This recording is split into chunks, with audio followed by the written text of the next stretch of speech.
Hola, buenos días, tardes, noches. Como bien sabréis, hace un par de días ha habido un debate en el canal de Jordi Wild, en The Wild Project, entre Crespo del canal Quantum Fracture y, por otro lado, Josué Moreno. Un debate sobre la existencia de Dios, que es un tema que creo que alguna vez he comentado en este canal. Me suena que alguna vez he dicho yo algo sobre este tipo de debates.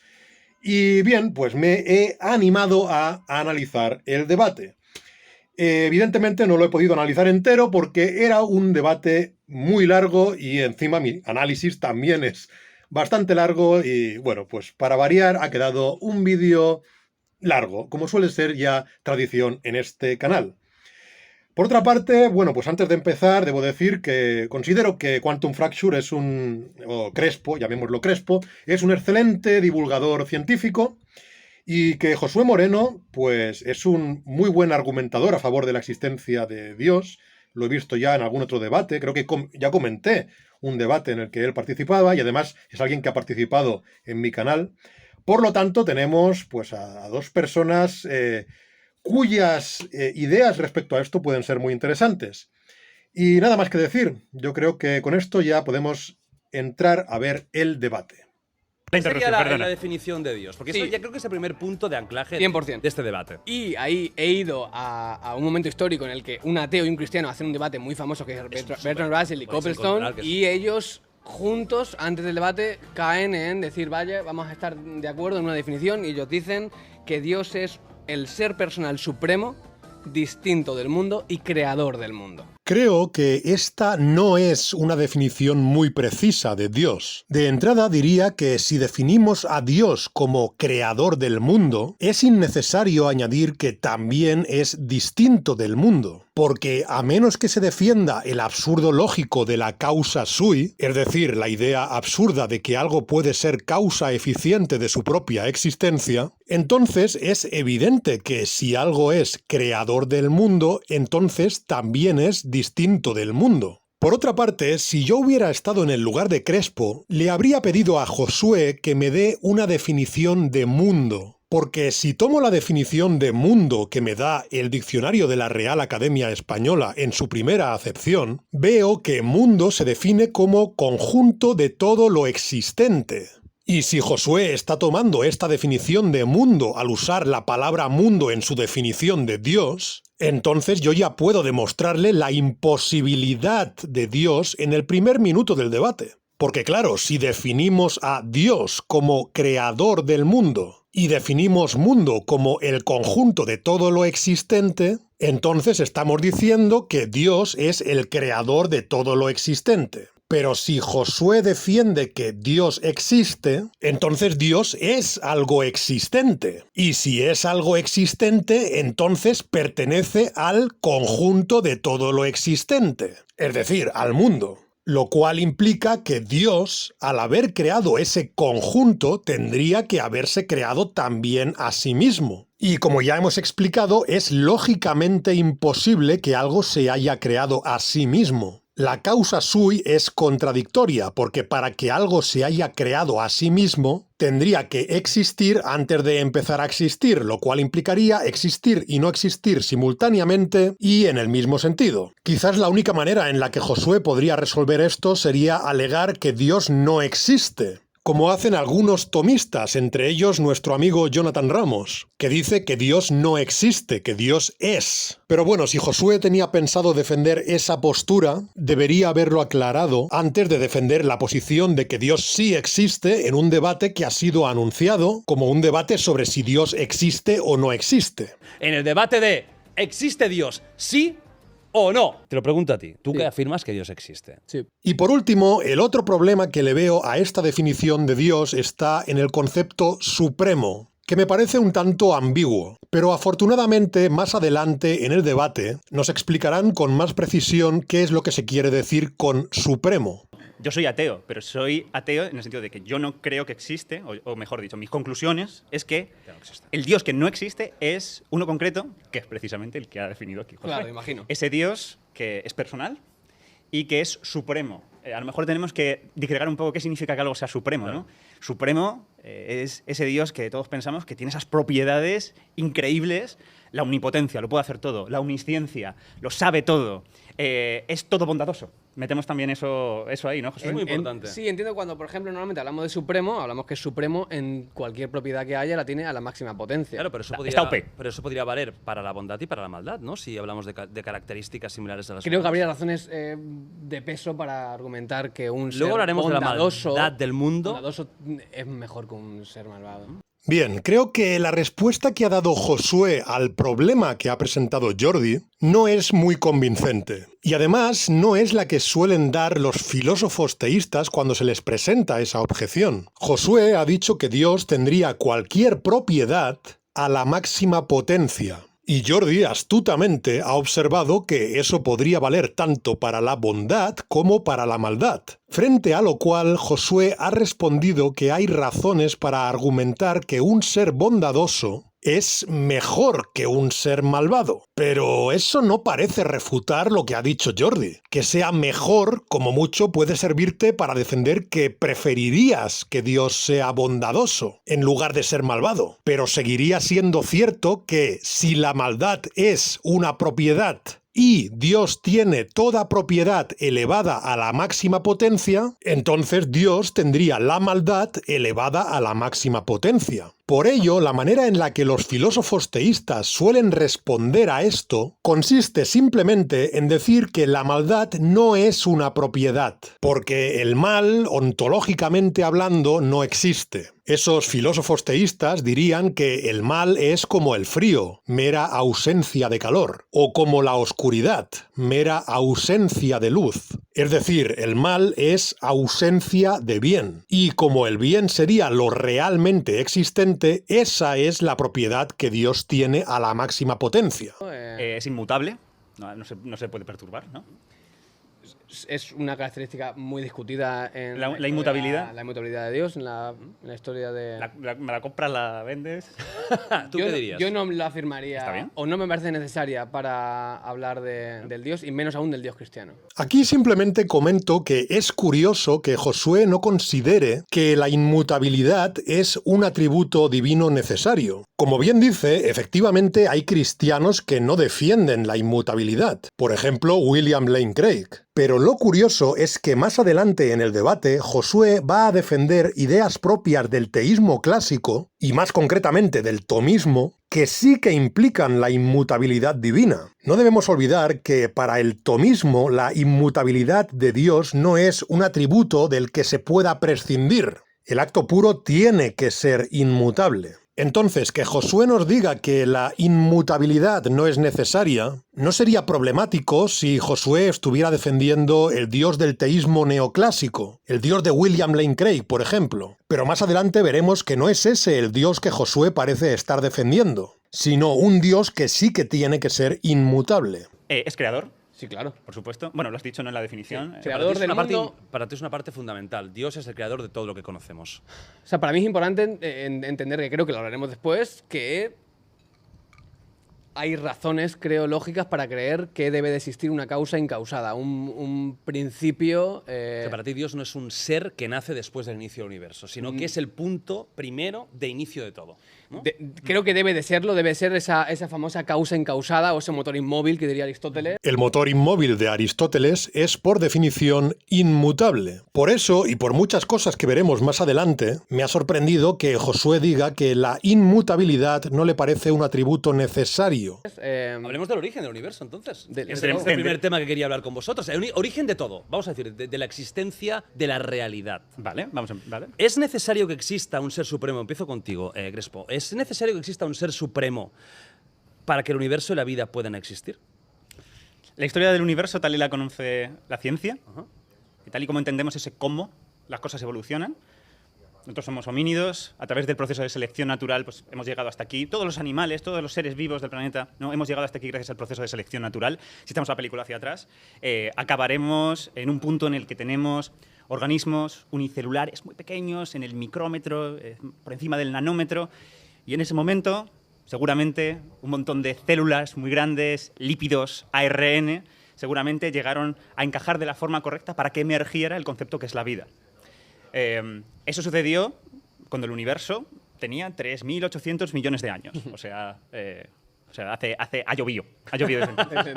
Es decir, actualmente el universo tiene 14.000 millones de años. Cuando tenía 3.800 millones de años, hemos pasado de 14 a 3,4. Bien, aquí Crespo ha tenido un pequeño lapsus y se ha equivocado. Es algo anecdótico y no es relevante para el debate, pero aprovecho para corregirlo. Lo que Crespo quiere decir es que el origen de la vida sucedió hace unos 3.800 millones de años, y no cuando el universo tenía 3.800 millones de años, como ha dicho. De hecho, cuando el universo tenía 3.800 millones de años, ni siquiera existía el Sol. Pero bueno, ya digo que esto no es relevante para el debate. Solo lo aclaro para que se entienda mejor lo que quiere decir Crespo.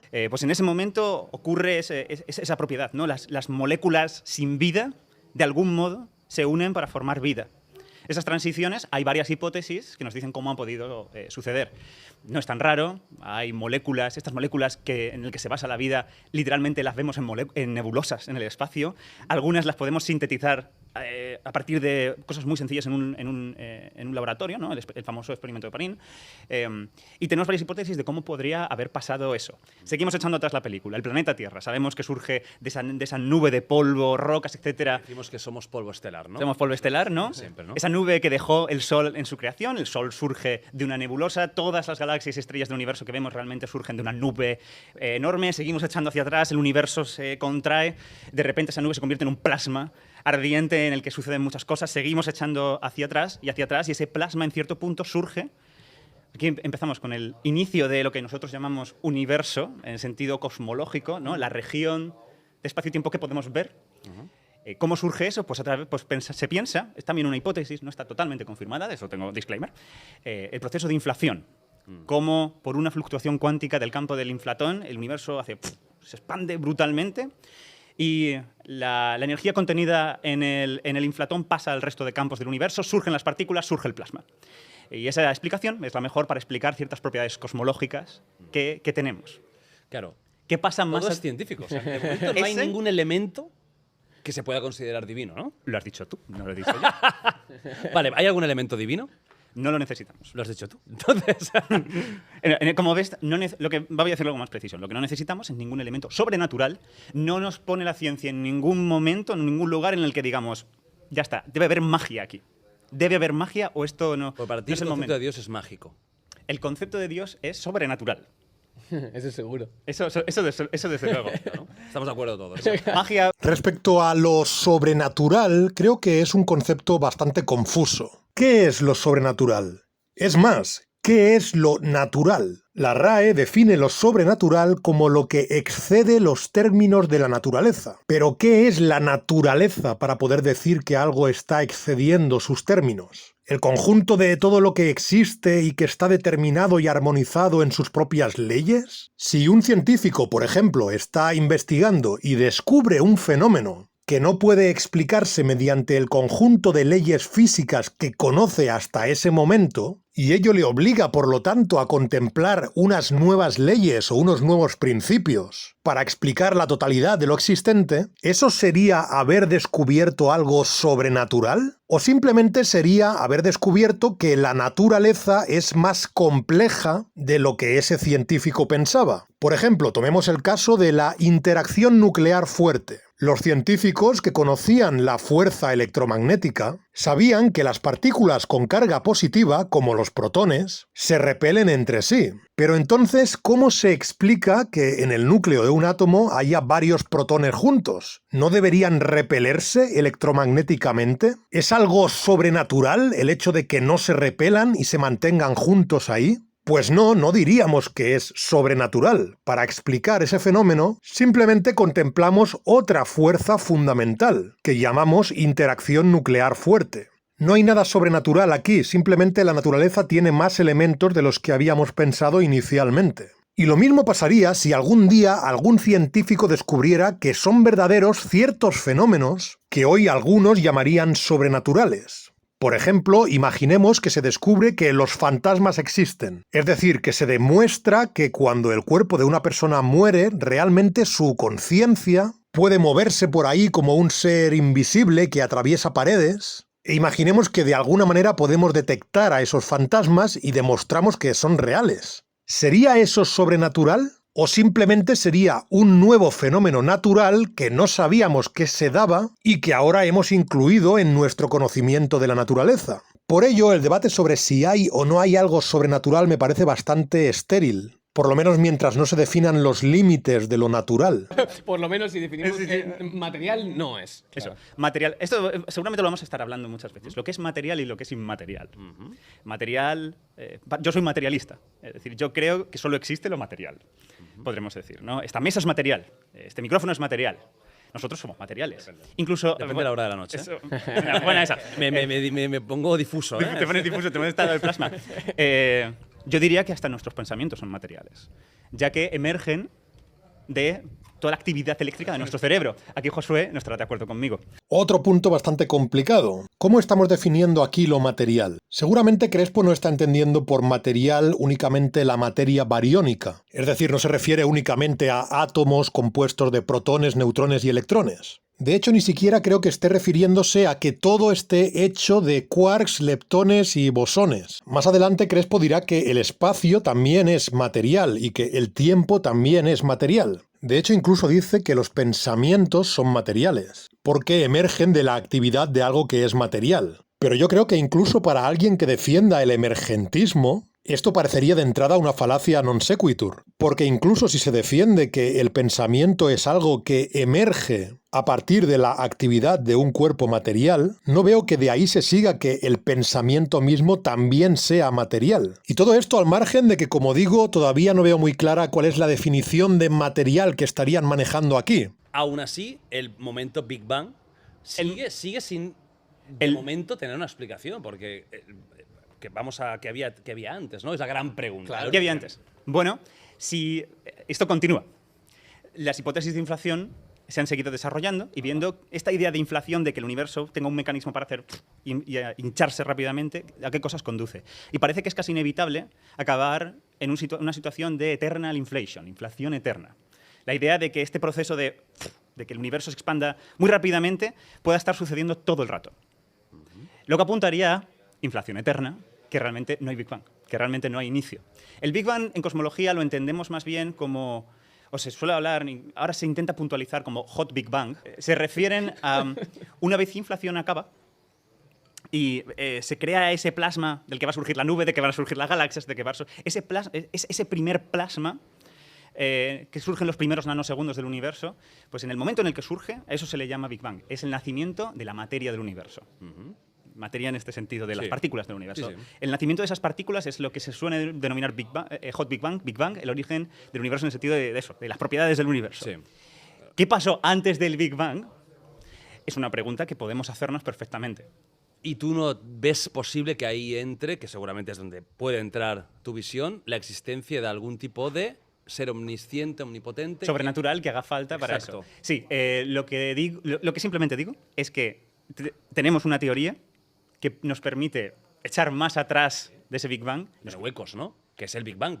Simple, ¿no? O sea, el inicio de todo y el hueco. El Big Bang realmente, aquí está uno de los grandes errores. La teoría del Big Bang no te habla del Big Bang. Vale, te habla del momento en el que empieza, ¿no? Sí, una vez empieza, ¿cómo evoluciona? Inflación se ocuparía, y más a futuro una teoría de gravedad cuántica, que es lo que nos falta para entenderlo todo bien, pues nos explicarán más cosas. Pero en principio, un universo de eternal inflation, es decir, que realmente lo que haya sea un espacio-tiempo con geometrías que no conocemos y que esté detonando universos todo el rato y que lo haya estado haciendo internamente, es una posibilidad. Entonces estás Josué, sugiriendo... claro, ahora te toca a ti hablar del inicio. Claro, o sea, estás sugiriendo que el universo es eterno. Sí. El concepto eterno es un concepto difícil de comprender. ¿Por qué? Mi pregunta aquí, no como científico que no lo soy, como ignorante o amante de vuestros campos, ¿está el campo científico cerca de creer esa idea del universo eterno? Porque sobre todo la gente que leo me da la sensación de que no creen que el universo sea eterno, están más cercanos a creer que el espacio-tiempo comenzó a existir en algún momento. Esto pasa sobre todo, creo yo, porque la teoría clásica del Big Bang, una vez más, que no habla del Big Bang, pues eso sí que te dice que, claro, el universo se expande, lo echas hacia atrás, todo se va comprimiendo, entonces va a llegar un punto, va a llegar un momento en el que todo va a estar infinitamente comprimido. T igual a cero, el tiempo igual a cero. El espacio y el tiempo acaban ahí. Es como que no hay tiempo anterior porque ya, se ha acabado, ¿no? De hecho, la relatividad general es cierto que es difícil que la relatividad general no te lleve a esa situación. Es difícil que la relatividad, la teoría del espacio y el tiempo, no te lleve a ese momento en el que hay un comienzo del tiempo. Claro. Esa cosa que a lo mejor sí llamaríamos como Big Bang, ese momento. Sin embargo, pasan dos cosas. Una es que sabemos que la relatividad general no es la última palabra. Hay una teoría superior que debe existir, que tenemos argumentos buenos de que debe existir, que es la teoría de gravedad cuántica. ¿Qué pasa cuando mezclas la cuántica? ¿Qué le pasa al espacio y el tiempo cuando se vuelven cuánticos? Ajá. Que nos puede contar más cosas. De algún modo, ese Big Bang, esa terminación del tiempo, sería, por así decirlo, un error que estamos cometiendo. Hemos llevado la teoría más allá de donde tiene validez. Entonces, más allá de ahí, científicamente no es correcto, o es asumir cosas, que realmente existe un Big Bang.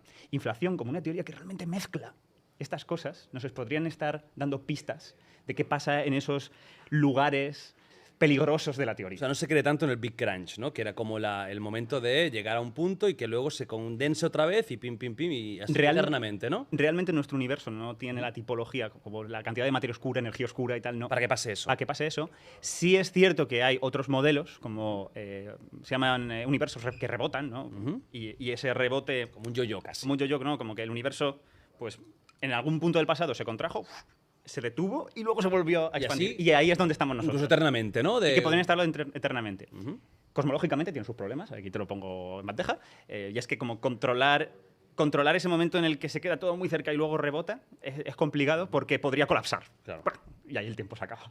Otro problema que implicaría este modelo de universo cíclico, que habría estado expandiéndose y contrayéndose una y otra vez desde un pasado infinito, fue planteado por los físicos Audrey Mizani y Alexander Vilenkin en su artículo titulado Did the Universe Had a Beginning?, en el que argumentaron que en este modelo cíclico la entropía debería haber seguido incrementándose en cada nuevo ciclo, y que si eso hubiera sucedido desde un pasado infinito, ello implicaría que ya tendríamos que haber alcanzado la muerte térmica. Y debo decir que en un principio me pareció que este era un argumento bastante razonable para rechazar ese modelo de universo. Pero claro, posteriormente lo pensé mejor y me percaté de que el incremento de la entropía no es realmente una ley inflexible, sino una mera tendencia probabilística. Así que en un tiempo infinito nada impediría que se dieran los llamados milagros termodinámicos y que repentinamente disminuyera la entropía en cualquier momento. Pero claro, eso nos lleva a el verdadero problema que implicaría ese tiempo infinito. Un problema que ya comento en mi último vídeo en el que expongo un argumento teísta. El problema es que este tiempo infinito nos obligaría a aceptar que se han dado ya todos los milagros termodinámicos posibles. Aplicando el teorema del mono que explico en mi último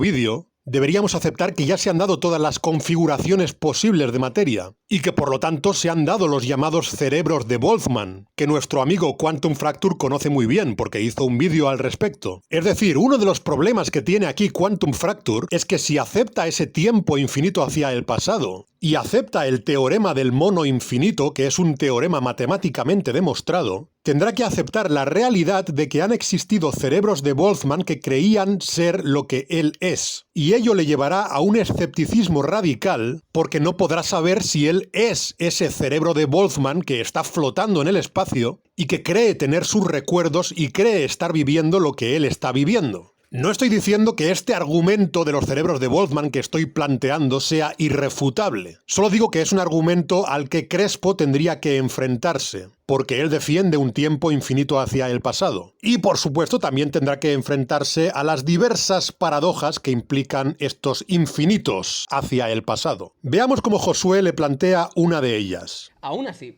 aunque fuera cierto todo lo que dice, me suena raro, o sea, la afirmación de que hay una regresión causal infinita rebobinando hacia atrás. ¿Por qué no? Infinita. Sí, es infinito. ¿Por qué no? En ningún momento comienza. Es Eso infinito. Sí, sí, sí. Hay otra posibilidad más. O sea, te escama el tema infinito. Hombre, 100% a nivel de pasado. Aún así, si fuera cierto y no hubiera problemas científicos, que lo dudo en algunos casos, creo que hay problemas filosóficos en afirmar un pasado infinito. Por ejemplo, ¿por qué? En primer lugar, y de una forma muy sencilla, si hubiera un pasado infinito, o sea, si el pasado fuera infinito, hemos terminado ya un infinito. ¿No tiene sentido? ¿A qué te refieres? ¿Hemos terminado ya un infinito? Si el pasado fuera infinito, acabamos de terminar un infinito, ¿no? ¿Y qué? No tiene sentido, un sea, infinito no vivimos se en puede un infinito. determinar.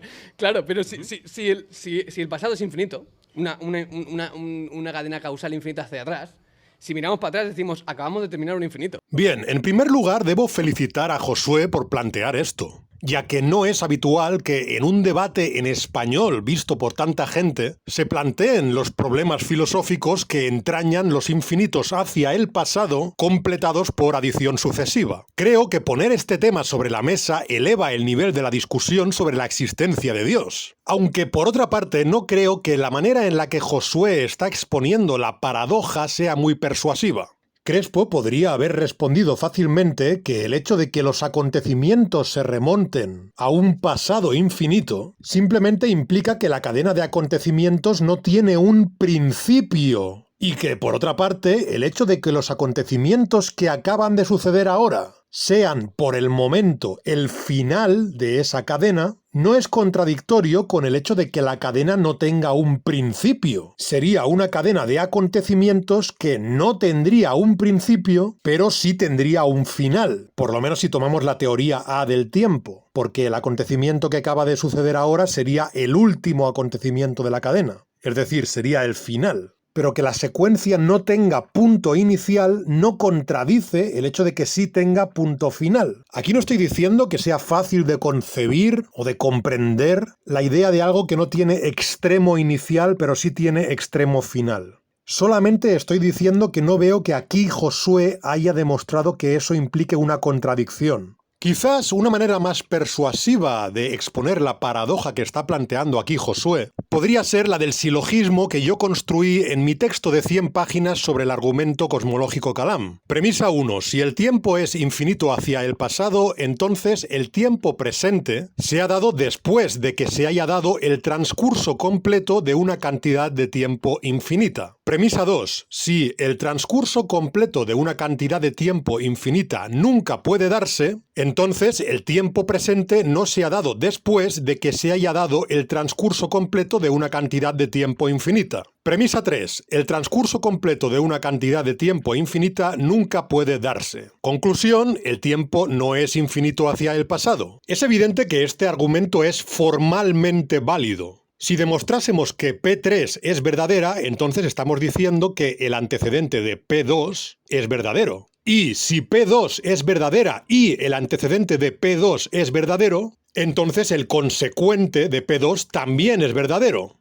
Y si el consecuente de P2 es verdadero, entonces estamos negando el consecuente de P1. Y por último, si P1 es verdadera, entonces la negación del consecuente de P1 implica la negación de su antecedente. Es decir, implica la negación de que el tiempo es infinito hacia el pasado. Demostrada la validez formal del silogismo, quedaría demostrar la veracidad de cada una de sus tres premisas. Podría argumentarse que P1 es obviamente verdadera. Si decimos que el tiempo es infinito hacia el pasado, entonces estamos diciendo que ya ha transcurrido antes del momento presente una cantidad de tiempo infinita. Es decir, estamos diciendo que ya se ha completado un infinito por adición sucesiva. Por otra parte, la premisa 2 también parece evidente. Si el transcurso completo de una cantidad de tiempo infinita es algo que nunca puede darse, entonces el tiempo presente no puede haberse dado después de tal cosa. No puede haberse dado después de algo que nunca puede darse. Sería como decir que el tiempo presente se ha dado después de que alguien dibuje un triángulo de 4 lados. O después de conocer a un soltero casado. Si cierto fenómeno es lógicamente imposible, entonces también es imposible que otro fenómeno, por mucho que sea posible en sí mismo, se haya dado después de ese fenómeno que es lógicamente imposible. Y por último, también podemos defender que la premisa 3 es claramente verdadera. El transcurso completo de una cantidad infinita de tiempo implica una contradicción, en tanto que implica que algo que hemos definido como infinito haya finalizado, es decir, que se haya completado. Si añadimos elementos a una serie de forma sucesiva, es obvio que nunca se llegará a completar esa serie infinita. De hecho, el propio Josué nos da un ejemplo de esto.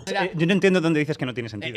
Imagínate por un momento que yo os digo, para ilustrar esto, yo digo, oye, el próximo turno de Crespo va a ocurrir después de infinitas palabras mías. ¿Cuándo te toca hablar a ti? Nunca.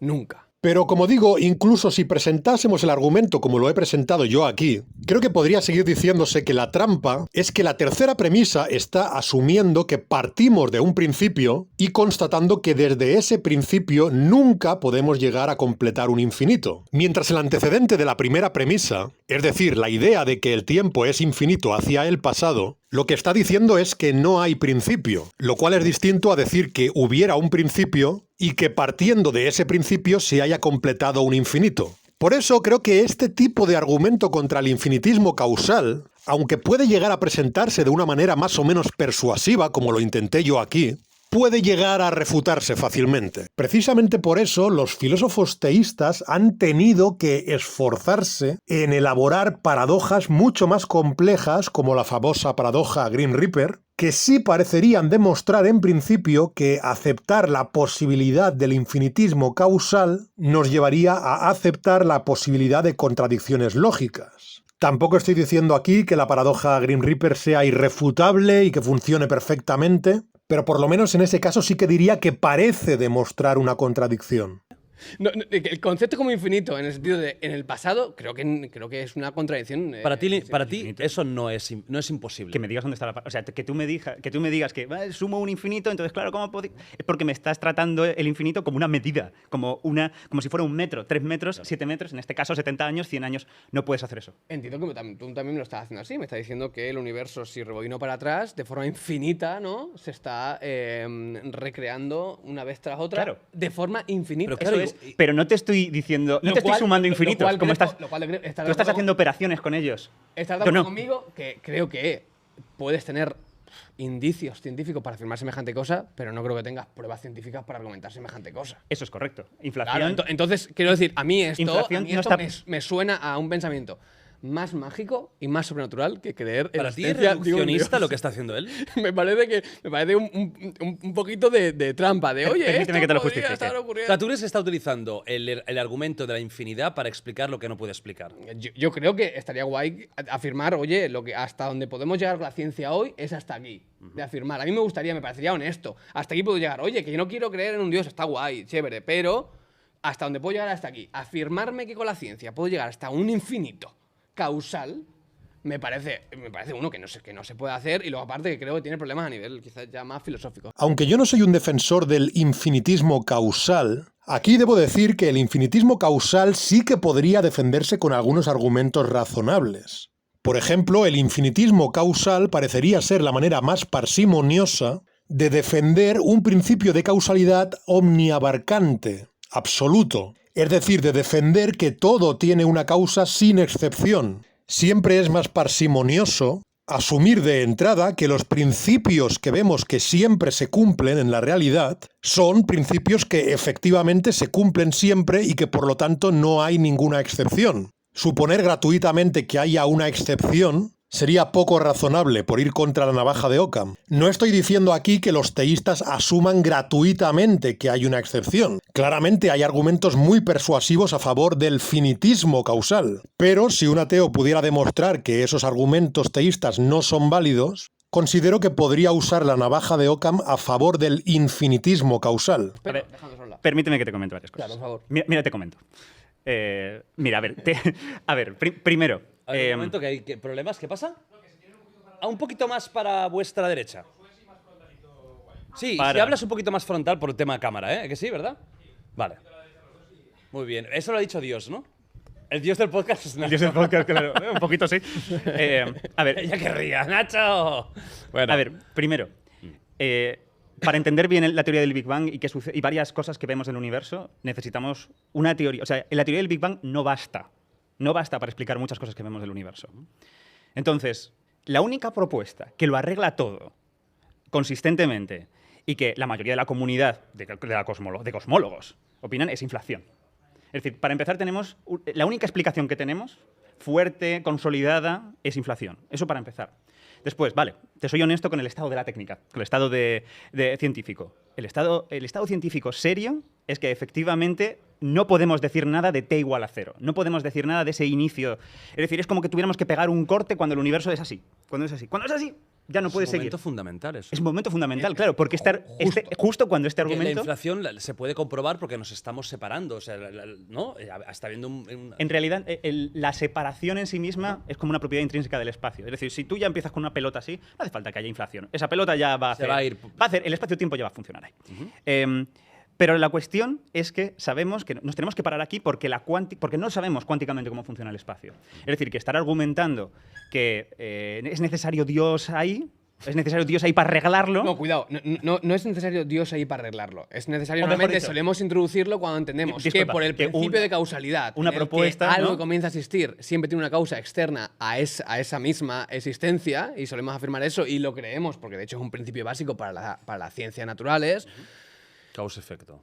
Claro, si seguimos el principio de causalidad y entendemos que el universo en algún momento comenzó a existir, no ahora sino la realidad, el espacio, realidad, tiempo, empezó en algún momento a existir, debemos de concluir que tiene una causa externa a sí mismo. Bien, creo que Josué debería dar una definición bastante más precisa de universo. Y creo que es problemático que haya intentado equipararlo con la realidad, porque si entendemos la realidad como lo existente, lo verdadero, volvemos a tener el problema que he planteado al principio de este vídeo, que si Dios existe pertenecería a la realidad, no sería una causa externa a la realidad, como está diciendo aquí Josué. A no ser que Josué esté diciendo que Dios no es real, que Dios no pertenece a la realidad. Josué se ha acercado un poco más a dar la definición de Craig de universo cuando ha hablado del espacio y del tiempo, porque Craig sí que define universo como el espacio-tiempo y su contenido, entendiendo concretamente la materia como ese contenido del espacio-tiempo. ¿Dios podría ser compatible con una teoría de multiversos, de inicios? O sea, No veo ningún problema, porque en última instancia necesitas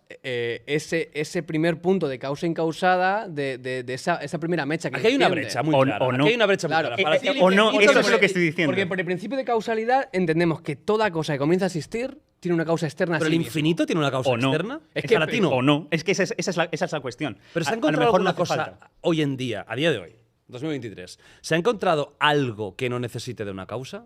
No.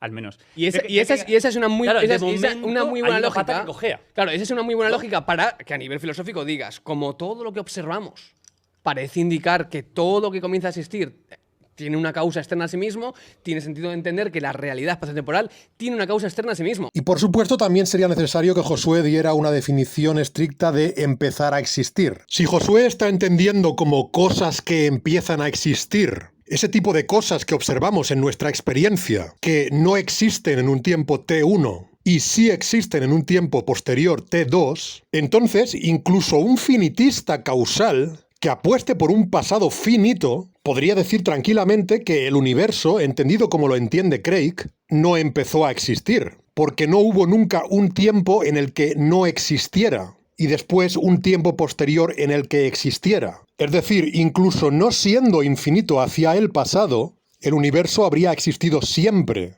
porque habría existido en todos los momentos temporales, desde el primero. Si en cambio definiéramos empezar a existir de tal manera que algo empieza a existir si existe en un tiempo T1 y no hay ningún tiempo T0 anterior a T1 en el que esa cosa exista, entonces alguien que diga que el tiempo es finito hacia el pasado sí que tendría que decir que el universo empezó a existir. Pero también tendríamos que decir que Dios empezó a existir, porque en este supuesto que estamos contemplando de pasado finito, habría un primer momento del tiempo, y Dios existiría en ese primer momento del tiempo. Y como no habría ningún momento temporal anterior, entonces Dios no existiría en ningún momento temporal anterior a ese. Así que Dios habría empezado a existir. William Lane Craig ya se dio cuenta de todos estos problemas y por eso definió de forma mucho más compleja el concepto de empezar a existir de su argumento Kalam. Craig entiende empezar a existir de tal manera que X empieza a existir si y solo si X existe en un momento T1 y no hay ningún momento T0 anterior a T1 en el que X exista y tampoco hay ningún estado de cosas en la realidad en el que X exista de manera atemporal.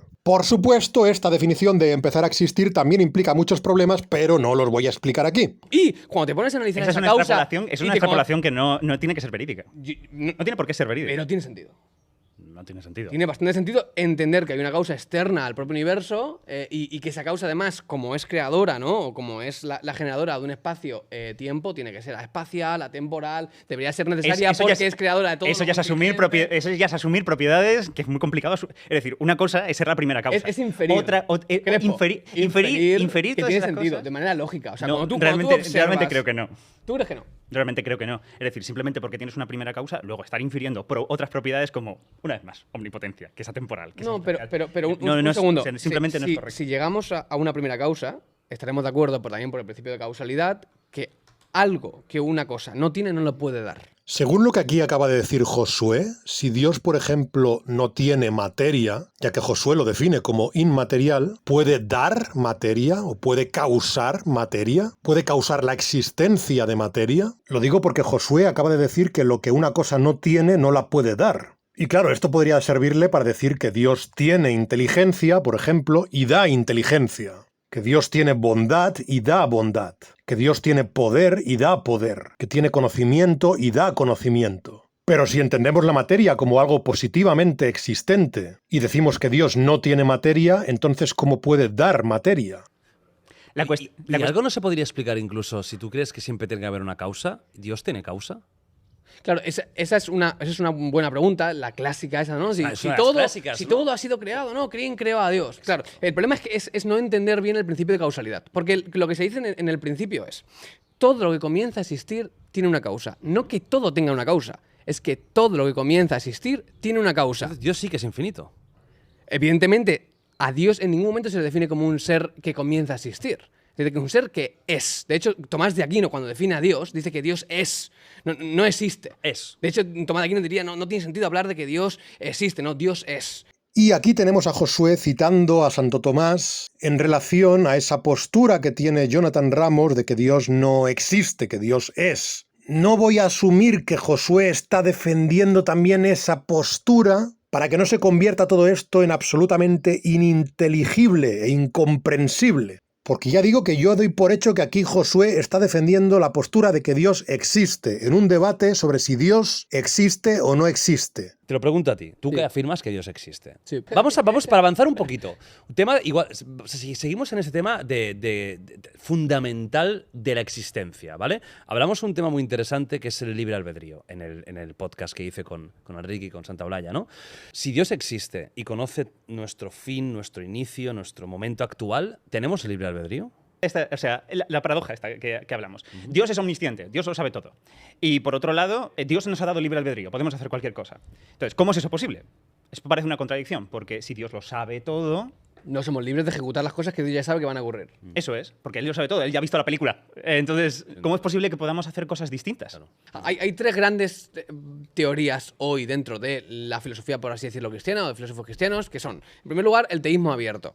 En el teísmo abierto se cree que Dios vive en el tiempo y que el futuro no existe. Por lo cual, ese problema te lo cargas del tirón, porque no existe tal cosa como el futuro. Es tan presente como nosotros. Por lo cual, que Dios conoce, que no existe semejante cosa. Bien, yo creo que claramente la opción del teísmo abierto implica renunciar a la omnisciencia de Dios. Creo que claramente lo que va a suceder mañana, independientemente de que todavía no sea una realidad, es decir, de que todavía no haya sucedido, sí es una información susceptible de ser sabida, de ser conocida. Y si Dios no conoce esa información, entonces no lo sabe todo y por lo tanto no es omnisciente. Y debo decir que para un cristiano me parece bastante problemático el hecho de aceptar que Dios no conoce el futuro. Porque yo tengo entendido que concretamente en la revelación cristiana se da por hecho que Dios sí conoce el futuro. De ahí las supuestas profecías de la Biblia. Y de ahí las supuestas profecías del propio Jesús. De hecho, Jesús en los evangelios se jacta de saber cómo van a actuar las personas. Se jacta de saber que Judas lo va a traicionar y que Pedro lo va a negar 3 veces. Es decir, él supuestamente afirma conocer un futuro y además un futuro respecto a cómo van a actuar las personas que supuestamente tienen libre albedrío.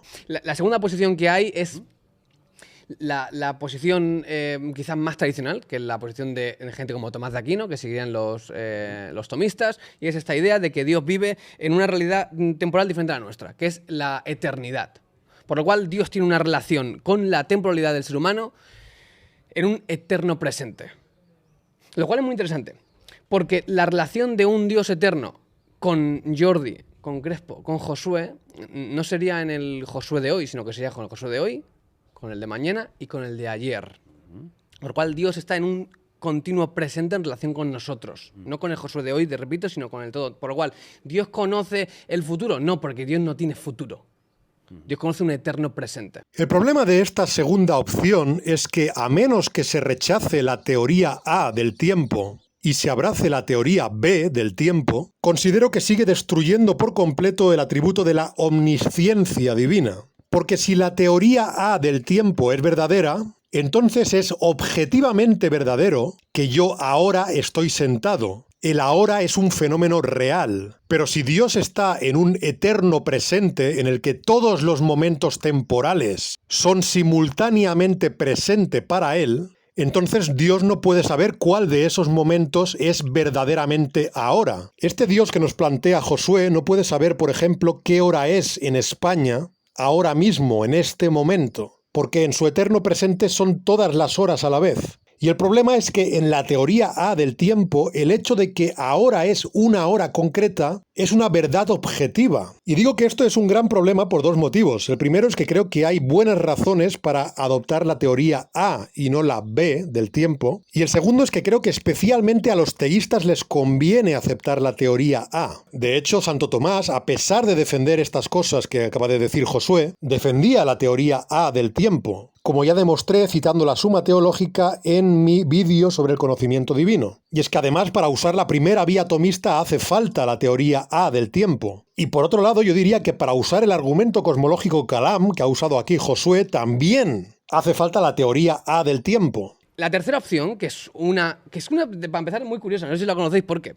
Luis de Molina, un monje católico de la Contrarreforma, la desarrolla aquí en España, y justo hoy el más defensor de esa teoría es William Lane Craig, que es un protestante que se llama el molinismo, porque acoge el nombre de Molina. Y Molina, viendo algunas evidencias que hay quizás en los evangelios, la biografía de Jesús, comprende que, o entiende que, Dios tiene no únicamente el conocimiento supremo de los principios o el conocimiento incluso de las cosas que acontecen, sino un conocimiento medio. Es decir, que Dios es capaz de entender los condicionales, conocer los condicionales. Es decir, Dios sabría cómo actuaría Jordi si Crespo ahora mismo se levanta y le pega un guantazo. Hostia, ojo. Eso no ha ocurrido, Ojo, pero... Va a ocurrir. Lo que dice Luis de Molina es que si ocurriera, Dios sabría lo que habría. Por lo cual, esto, en cualquiera de los tres casos, en el primer caso, evidentemente, el futuro no existe, no hay ningún tipo de problema, en el segundo tampoco, porque es un eterno presente, y en el tercero, Dios sabría las acciones que los humanos ejecutarían en diferentes condicionales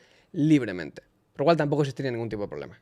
Y esta tercera opción, el molinismo, también destruye la omnisciencia divina. Porque cuando el jesuita Luis de Molina nos dice que Dios sabe cómo actuaría una persona si se diera un supuesto A y cómo actuaría si se diera un supuesto B, no nos aclara si Dios sabe si se va a dar el supuesto A o el supuesto B. Si Dios ya sabe que se va a dar el A, entonces sí, puede seguir siendo omnisciente. Pero todo está determinado y no hay ningún libre albedrío. Y si no lo sabe, no es omnisciente. Por ejemplo, aquí Josué nos dice que Dios sabe lo que Jordi haría en el supuesto condicional de que Crespo se levantase y le diera una hostia. Pero ¿sabe Dios si Crespo va a hacer o no va a hacer eso? Si sabe que Crespo va a hacerlo, entonces no es que simplemente sepa cómo Jordi actuará en el supuesto condicional de que Crespo lo haga, sino que Dios ya sabe cómo Jordi va a actuar porque sabe que Crespo va a actuar de esa manera. Así que ninguna de las tres soluciones que propone Josué salvan realmente la omnisciencia divina. Y bueno, como estoy bastante cansado, lo vamos a tener que dejar aquí y seguramente continuaremos este análisis otro día. Espero que por el momento os haya gustado y nada más que decir y hasta la próxima.